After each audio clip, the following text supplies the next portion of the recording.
Hey, it's Katie. Someone just sent me this message asking my thoughts on something.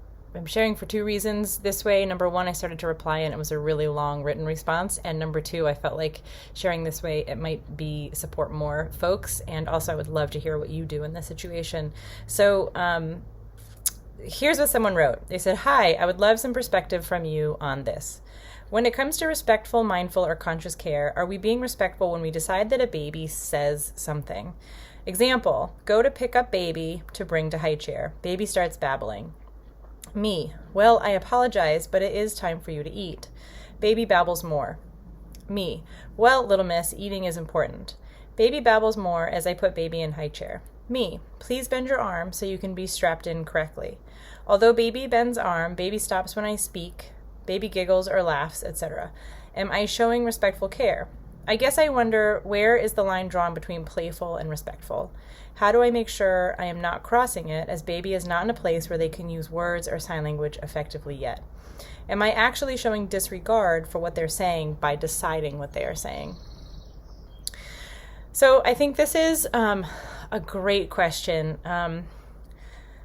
I love this, and this is something that I ask myself a lot when I am working with infants. Number one, it's awesome that this person is choosing to speak to the baby, even though the baby can't speak back yet, because we know that baby's receptive listening comes like in the womb, right? So it starts really, really early on. So providing that language in a moment, especially of transition, of caregiving, is really, really important. And it's beautiful that this caregiver realizes that and offers that to the baby. That's a really awesome start. In terms of respectful care, right, it's always, what is our intent behind our language? Is our intent to hear ourselves talk? Is our intent to share rich, beautiful language with this child? Is our intent to be playful? Which is, playful is not necessarily a bad thing. I think that you can be respectful and playful at the same time. It's hard to sort of like tear through these like really specific things in language and conversation, especially when so much of the verbal interaction, we can only see one side of it. So intent first. If in terms of respect, if we have said to the baby, "I'm going to pick you up and put you in your chair as it's time to eat," and then maybe we're interrupting the baby from doing something. Maybe they are looking at a book, and if we can't wait, if it's time to eat and we've already said to the baby it's time, then it might be something like, "I'm sorry I'm interrupting. It looks like you're working on something, but it is time to eat because we have to get ready. We have to keep our schedule," or whatever the reason is. I would keep it simple, but you could offer something, an apology for interrupting someone, like you might do if you were interrupting someone else's work because you needed them for something. When you pick them up, if they babble and if they say something that you don't really understand what they're saying, I would usually try to stick to like a reflective listening type of response. So maybe I would repeat what the baby says. So if the baby says ba ba ba ba ba ba, I might just say back, "Oh, ba ba ba ba ba ba." That's sort of how the baby learns the nuance of conversation. And I also think the way that this caregiver is using language is introducing the child to conversation too.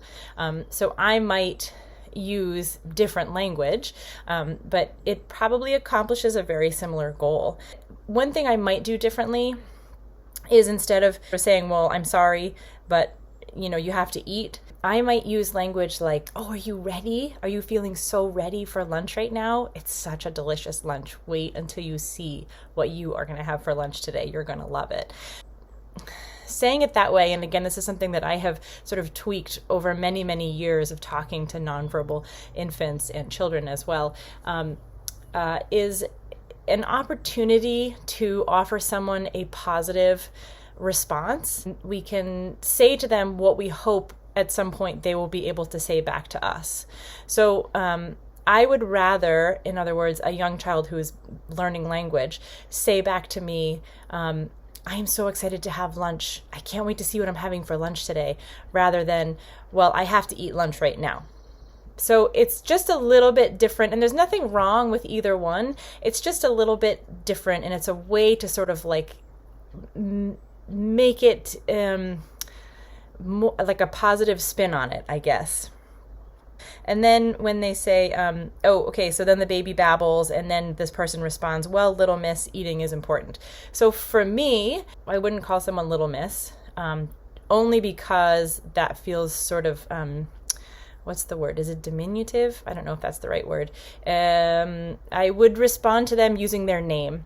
Like I wouldn't respond to a teacher as little miss, so I probably wouldn't respond to a child as little miss, just because I want to convey respect. So that's a really little thing, but eating is important, right? So again, it depends how you say it. It's hard to read the tone because this is a written question, but if someone's saying, it's so important to eat our lunch, yes, we're going to have a really delicious lunch, then that's different than, well, eating is important, so you need to eat right now, right? So you can see that there's sort of, the conversation, we can decide, because the child is not deciding, we are deciding the tone of the conversation. So we can decide either this is a positive, beautiful exchange of information and communication, or we are sort of setting up this conflict, right? And it may be it may be cultural, right? Like I'm coming from this position of having overthought this for so long and for so many years that this is where I'm coming from. If it's natural in a child's family to have this more playful back and forth that's sort of like a teasing conflict thing, I'm not going to say don't do that because I don't know everybody's family culture, right? So you have to go with the family culture, and you have to think about what the child is going to understand. The other thing is that children are so literal. So unless you have this this regular, very playful, jokey scenario, it might be a little bit confusing to the child because they take everything so literally. You know, I do a lot of, I think Janet Lansbury calls it, sportscasting. Janet Lansbury says sportscasting. And that's what I would do. I would say, oh, I'm going to carry you right over to your chair, and I'm going to help you sit down in your chair. Oh, can you bend your legs for me just so we can help you get in that? Perfect. Thank you for bending your legs. Okay, let's strap you in so that you can stay so safe in your high chair. So this kind of thing. So I'm going to say it in a way that is slow enough that the child can understand. It's really informational, and it's not so much joking, but also that's my personality. If you have a personality that you're bringing into it, and if you're a nanny and a family hired you because you clicked with this family, that's again where intent comes in. So if your intent is positive and you're helping to guide the child and give them the information, they're going to know. I think in terms of putting words in their mouth, which we kind of have to do, I tend to take, am I actually showing disregard for what they're saying by deciding what they're saying?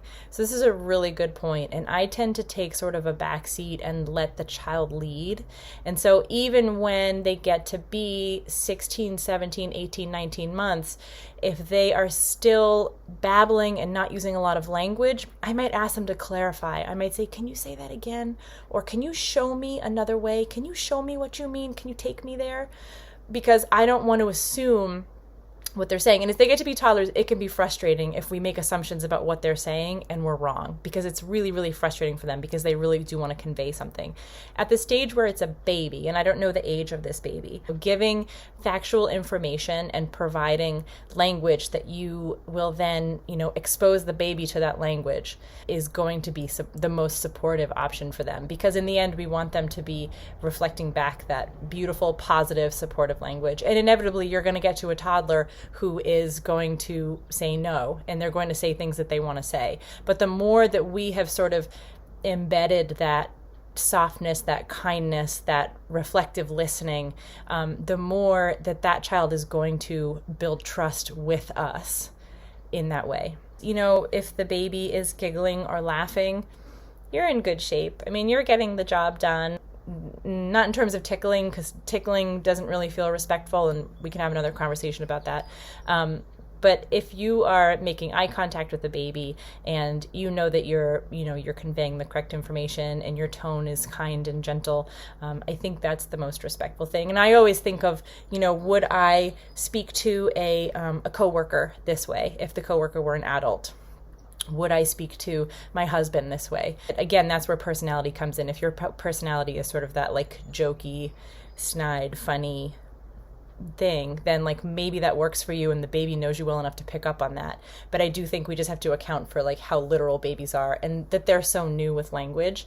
And so making space for that and just slowing down a little bit and simplifying is always a direction that you know would be respectful. I hope that answers the question. And yeah, thanks for asking. This was a good thought exercise. I'd love to know who out there is doing this differently or similarly, and what your answer would be to the very same question. Okay, bye.